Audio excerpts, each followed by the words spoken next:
Hi everyone, this is Jim. Welcome to this postmortem of my Blitz game number 677. My opponent played e4 and I went with d5, this Scandinavian or center counter defense. One of the less common responses to e4, but well, still playable and kind of interesting. I mostly play this, when I play this in over the board games, I usually play it against weaker players where I want to get an open position with lots of tactics. I think I play something more solid if I'm facing a stronger player. But anyway, it's fun for Blitz too. Let's see, he takes, and I usually play this line with knight f6. Well, exclusively, actually. I've never played the queen takes line. It's just nice to be able to round up that pawn with the knight, not get the queen into too much trouble too quickly. And if white tries to hold on to the extra pawn with a move like c4, there's a nice gambit with c6 I like to play. So that's all good. In fact, that gambit is playable in an over-the-board game. It's quite a solid gambit, so you don't have to worry about white ending up with an extra pawn here. Well, let's see. He goes knight c3, and I just take the pawn off. And he continues trading, probably continuing to develop is best for white in this situation. Bishop c4 or knight to f3 are fine moves here. This trade helps me by bringing a piece out, and he doesn't have that knight to kick the queen around with. He's traded it off, so the queen can stay in the center for quite a while. And you see we're in a pretty rare continuation. d4 is a good move, though. White needs to get his pawn in the center and open up lines for his bishops. See, I go knight c6 here. He goes knight f3, defending the pawn. I go bishop g4, and now he goes c4, kicking my queen. So here's really the first mistake of the book, and we're out of the book here, and this is the first mistake of the game, and it's my mistake. I just retreated the queen back to d8. In fact, it's better here to keep the queen out and active. I get to kind of a passive and cramped position after the way I play. So it's better, and it's more in the spirit of the Scandinavian, really, to try and make use of the queen once it's brought out, try and stay active with that. And putting the queen on the f-file makes a lot of sense, increasing the pressure on the knight. It buys a little bit of time, and then black can castle queenside. And that's a lot better than what happened in the game. Now this d5 push is not so much of a threat because the pawn is actually pinned against the queen, so I don't even have to move the knight right away, and I got my king castled early. So this would be a good outcome for me. White's still fine too, but it's a game. After queen d8, white's just better here, and he plays this part well. He keeps the edge. d5, kicking my knight around. I go knight to e5, taking advantage of the pin. He goes bishop e2, unpinning, and I really didn't find anything better than just exchanging out. So we get these exchanges, and then in this position, he's got the active queen and control of the center, and my position is kind of awkward here. I played queen d7, which is a pretty natural move, and it's hard to find a better move, but there actually is a better move that the chess engine found, and I don't think I could find this kind of move in a Blitz game. Well, I probably should have looked a little bit harder. Queen d7, sort of like the second choice move here, and it's just not as good as this idea with e5. I think e6 works as well. And the idea is if he takes, which is what I was afraid of, he wins a pawn. But this check is pretty awkward for for white. He can't block with the bishop because my queen and bishop are coordinating on that square, so he actually has to move his king. And then I can just castle here. He can grab the pawn. I can take back. And look at this position. I'm a pawn down, but well, all my pieces are active. My king has made its way to safety. His king is not really castled. It's blocking in the rook in the corner, and whereas my pieces are going to enter into the game easily. So there's more than enough compensation for the pawn here, and that would be good for black. So the best way to play after a move like e5 is to just ignore that possibility of winning a pawn, play a3 to eliminate the check, then just bishop e7, and both sides castle. And then this is a normal kind of position with a slight edge for white, but would have solved lots of my problems if I had spotted that idea. Yeah, so it's not about moving the e-pawn, which is something I wanted to do anyway. It's more about getting that check in, and at least gaining at tempo when white has to defend against the check. Okay, so I just played queen d7. Not a bad move, but kind of a second choice move here. He went castles, and now I went g6. I need to try and get this bishop into the game somehow, and now he goes b3. And so b3 is the first real mistake by white.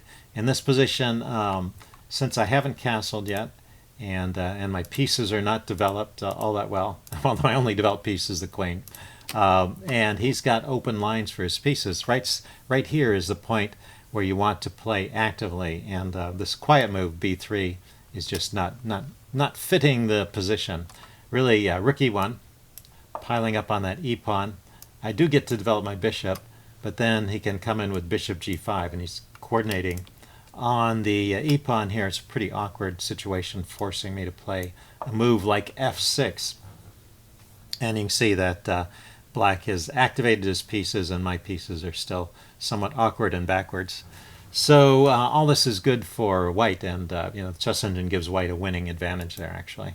So after b3, it turns into more of a normal game where white has a slight edge, but not that winning edge. He's got to move his rook to get out of the way of my bishop, and now I can castle. I could have castled to the queen side as well, but well, the king over here, since I've managed to get the bishop fianchettoed with the tempo, the king over here protects the bishop. It's probably reasonable to castle king side in this case. Let's see, he goes rook e1 now, starting to pile up on the e-pawn. I bring my rook over to defend it. I want to push this pawn forward and maybe break up his pawn wedge, his long line of pawns here on the light squares. He goes bishop to g5, piling up on the e-pawn, but it's defended at the moment, and I do want to push it forward, as I mentioned, but there's a problem with the queen taking a look at my pawn on b7, so I played b6. I really was not sure about this move during the game, but it turns out that is one of the best moves here. So, sometimes you just have to play these moves because they keep the material, and that's all there is to it. Let's see. He lifts his rook with e4, and I get in e6. So up to this point, it's in the range of about even to an edge for white. Just a couple of mistakes, one letting him get the advantage, and one where he gave a lot of that advantage back to me, but still he was keeping an edge. But rook h4 actually changes the balance, and now black is better. It's just now is not the time to go on this attack and give up material. He just doesn't have enough force here to take on my king position. So I can go ahead and grab this pawn. It's safe. Let's see, he played bishop h6, and I just kept on taking. Even stronger, according to the chess engine, is trading and then playing d4, getting this passed pawn and developing some threats like this. What's interesting, and what I didn't quite realize, is that the queen is not in any position to double up behind the rook, because my queen guards this square and my pawn guards that square. So his queen can't really line up with the rook. It'll take a couple of moves and I will have time to defend over here. So I was a little bit worried about him lining up on the h-file like that, so I didn't want to allow it. So I kept my my bishop here, and I took the pawn, and after he trades, this lifts my king up, and now I can easily bring a rook over to defend the h-pawn. Let's see, he went with queen c3 check. So I wanted to keep the possibility of moving my rooks back and forth on the back rank, so I blocked with the f-pawn, and this is okay. He gets one of the pawns back, but I'm still a pawn up. Let's see, I lift my rook. This is a dual-purpose move, defending this little bit of a weak point here at f6 and preparing to double on the e-file. Plays rook c1, lining up against my my c-pawn. But I take time to double my rooks because this comes with a mate threat, so he has to respond. Plays king f1, and now I play c5, defending my pawn. So I've got a solid pawn up at this point, and all my pieces are active, and his attack is not going anywhere.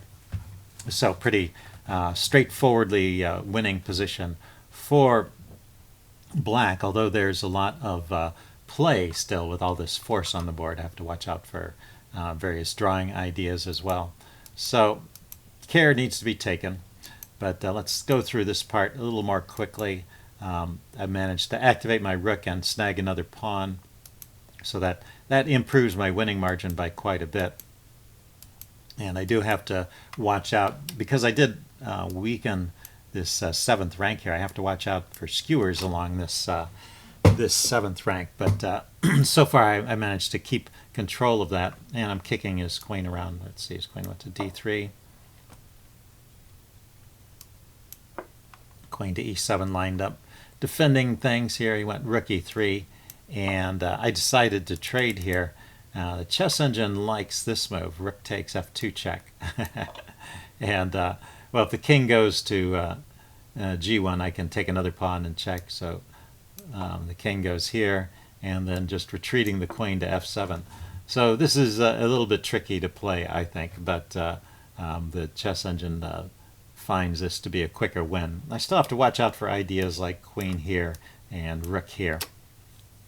So I wasn't so happy about giving up those center files to snag a pawn, but I also have made his king position a lot weaker, and I have mating ideas down here too. But typical double-edged computer line where the computer can calculate all the consequences. I played more simply, just taking off one of the rooks, reducing the amount of force, and keeping a winning edge. Let's see, he took with the pawn. Yeah, he wants to keep the material on. If he took with the queen, I would just keep trading. Let's see, I have to move my rook away. It was under attack. And I also wanted to defend the a-pawn, so if he comes down here and exchanges the queen, then the rook comes with check, hitting the a-pawn, so I want to have that defended in advance. Let's see, he played queen b5, I went queen to e5. Just trying to activate my pieces here. He goes rook d7 check, and I saw that my king was safe over here. He brought his queen back to d3, and I went queen f5 check here, taking this opportunity to get the queens off, although the chess engine says that queen b2 is the fastest win. There's no check, and white has no check, and there's a mating threat starting with queen takes on g2. So that's probably the quickest way to finish it. Let's see, I went queen f5 check. I thought he would just take and mess up my pawns, but instead he played king to e1. So here's your tactics quiz for this video. What's the fastest way to finish this game if you're black? Black's turn to move. Okay, pause the video if you want time to think about it. I'm going to give the answer away now. The answer is queen f2 check is just a mate in 3. The king has only one move, and then you can check with the rook. And there's no way to block the checks except by queen b1, where you take the queen and then it's mate. So the mate is unavoidable at that point. So that would be the quickest finish. But like I said, I had seen this way to get the queens off, and I just continued with my plan. He took back, and I grabbed another pawn here, and he decided he didn't want to play out the king and pawn endgame. But by this point, I'm 3 pawns up. Should be pretty straightforward to win. So, okay, it was an interesting game. Hope you guys liked this video. Leave any comments you have in the section below, and I will see you again soon. Bye.